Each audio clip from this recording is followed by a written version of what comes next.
BSc part second की आज की क्लास में हम पढ़ेंगे जाल प्रमेयों के बारे में। जाल प्रमेय विभिन्न प्रकार की परिस्थितियों में विभिन्न प्रकार के वोल्टताओं या धाराओं के मान या जटिल जाल परिपथों को आसानी से हल करने में काम में ली जाती है। तो यहाँ जो है हमारे पास कई प्रकार की जाल प्रमेय है। पारस्परिकता प्रमेय, अध्यारोपण प्रमेय, थेवेनिन प्रमेय, नॉर्टन प्रमेय।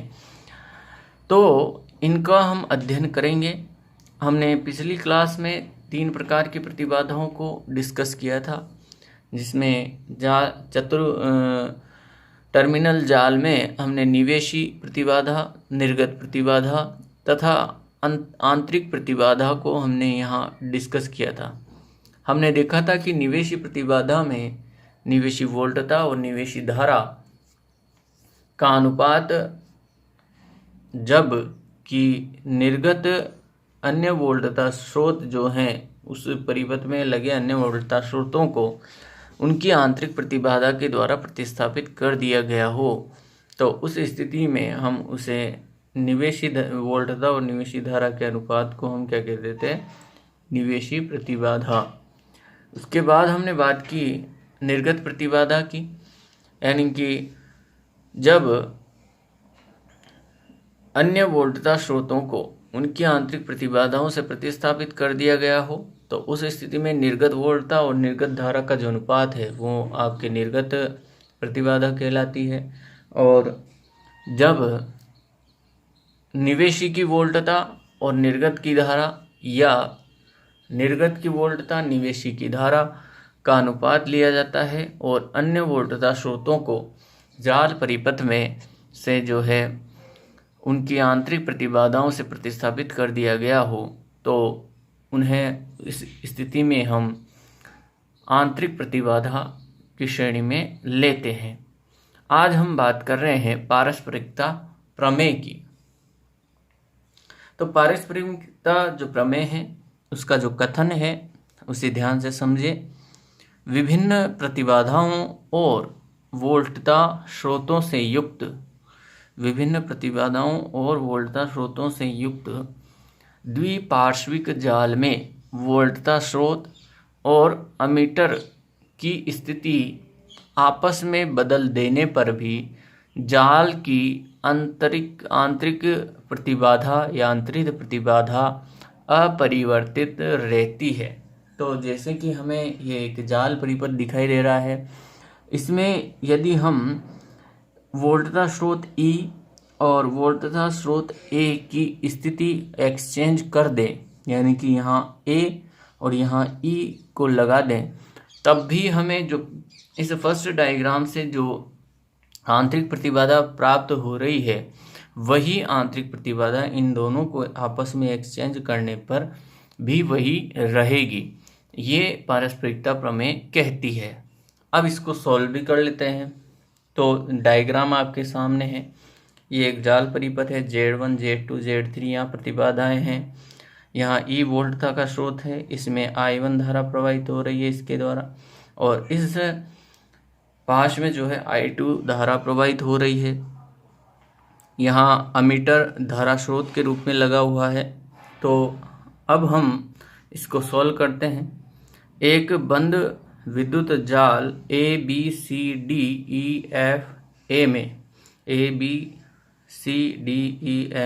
में चित्र एक प्रदर्शित है, जिसके प्रथम लूप में वोल्टता स्रोत और द्वितीय लूप में अमीटर उपस्थित है।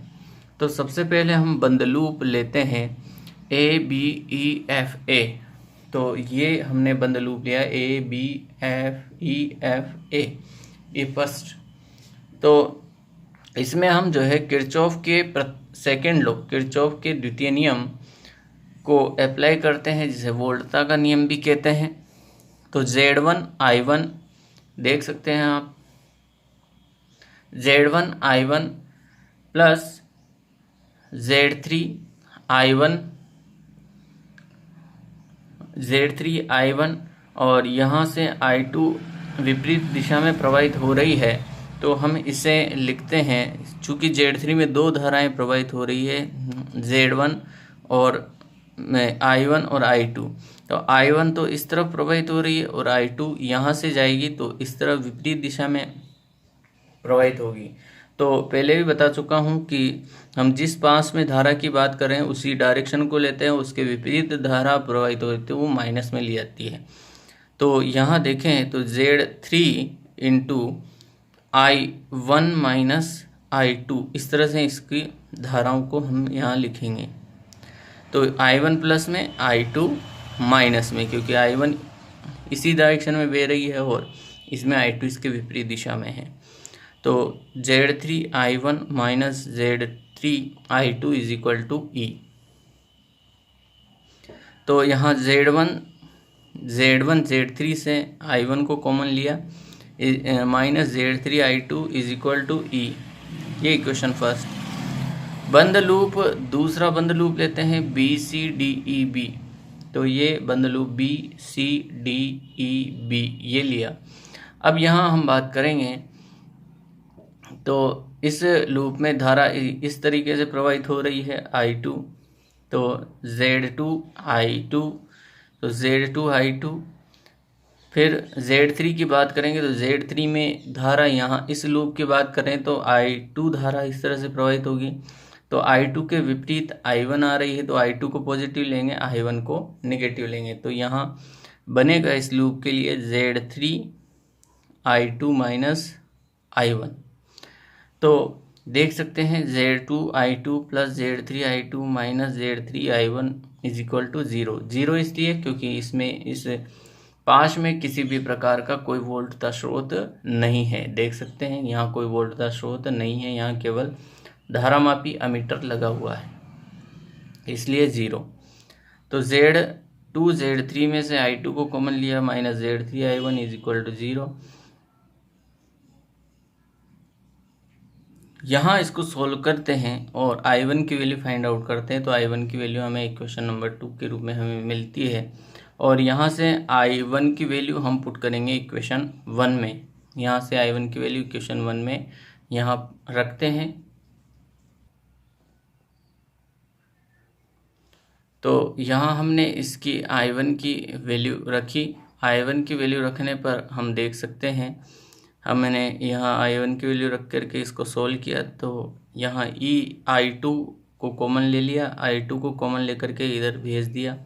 तो E अपॉन I2 का जो अनुपात है वो हमने देखा और इसको सोल्व करने पर E अपॉन I2 का जो मान है वो निकल करके आता है हमारे पास Z1 Z2 Z2 Z3 Z3 Z1 upon Z3 के रूप में। ये E अपॉन I2 का अनुपात हमें मिला, यानी कि वोल्टता और धारा का अनुपात हमें यहाँ प्राप्त होता है। ये इक्वेशन नंबर 3 हुई। तो ये फर्स्ट कंडीशन में, यानी कि फर्स्ट जाल के रूप में हमें E अपॉन I2 का जो मान है, यानी कि वोल्टता स्रोत तथा अमीटर में प्रवाहित जो धारा है उनका अनुपात हमें ये मिलता है। अब हम दूसरी कंडीशन में क्या करेंगे, प्रमेय के अनुसार दोनों की स्थिति यानी कि वोल्टता स्रोत और अमीटर की स्थिति को हम दूसरे डायग्राम में एक्सचेंज कर देते हैं, यानी कि जहां वोल्टता स्रोत था वहां अमीटर लगाते हैं और दूसरे पास में जहां अमीटर था वहां वोल्टता स्रोत स्थापित करते हैं। तो आप देख सकते हैं यहाँ पहले अमीटर था, हमने अमीटर को प्रतिस्थापित कर दिया किससे, वोल्टता स्रोत से। अब दूसरे पास में वोल्टता स्रोत है और पहले पास में अपने पास जो है अमीटर है, तो इनकी पोजीशन चेंज कर दी। अब E अपॉन I2 का अनुपात लेंगे, यानी कि वोल्टता स्रोत और दूसरे पास में प्रवाहित यानी कि अमीटर में प्रवाहित धारा का अनुपात फाइंड आउट करते हैं। यदि वो यही प्राप्त होता है तो हम कह सकते हैं कि पारस्परिकता प्रमेय की पुष्टि होती है। तो यहाँ हम देखते हैं, तो सबसे पहले हम डायग्राम लेते हैं। सबसे पहले हम सॉल्व करते हैं लूप CBEDC लूप को। तो यहाँ I1 धारा प्रवाहित हो रही है, तो Z2 I1 plus Z3 I1 minus I2 is equal to E, क्योंकि यहाँ वोल्टता स्रोत E लगा हुआ है, इज इक्वल टू E। तो यहाँ से दोनों से I1 को कॉमन लेकर के Z2 plus Z3 minus Z3 I2 is equal to equation number 4। इसी तरह बंद लूप लेते हैं हम, दूसरा बंद लूप ले रहे हैं हम BAFEB। यहाँ I2 धारा प्रवाहित हो रही है, वोल्टता स्रोत यहाँ नहीं है, यहाँ अमीटर है। तो किरचॉफ के द्वितीय नियम से यहाँ अप्लाई करते हैं इसमें। तो किरचॉफ के द्वितीय नियम को अप्लाई करते हैं तो Z1I2 plus Z3I2 minus I1 is equal to 0। तो जब इसको यहाँ से I2 को कॉमन लेते हैं तो Z1 Z3I2 is equal to Z3I1। I1 की वैल्यू यहाँ से हमने फाइंड की इक्वेशन नंबर 5 के रूप में, तो I1 की वैल्यू हम यहाँ पुट करेंगे इक्वेशन नंबर 4 में I1 की। तो देखिए जब हमने यहाँ I1 की वैल्यू पुट की और E2 यहाँ I2 कॉमन आ जाएगा तो E/I2 यहाँ बनेगा, और इसको सॉल्व करते हैं तो Z3 स्क्वायर से Z3 स्क्वायर कैंसिल हो जाएगा, और E/I2 की जो वैल्यू आती है हमारे पास वो निकल करके आती है Z1 Z2 Z2 Z3 plus Z3 Z1/Z3 के रूप में। तो यहाँ हमें इक्वेशन नंबर 6 और जो इससे पहले हमने इक्वेशन नंबर फाइंड आउट की थी 3, तो दोनों से स्पष्ट होता है, इक्वेशन नंबर 3 और 6 से स्पष्ट है कि जो पारस्परिकता प्रमेय है वो लागू होती है। यानी कि हमने यहाँ पारस्परिकता प्रमेय का जो कथन है उसको मैथमेटिकली प्रूव कर दिया है। तो ये थी आपके पारस्परिकता प्रमेय। नेक्स्ट क्लास में हम आगे की प्रमेय लेंगे। आज की क्लास में इतना ही। Thank you.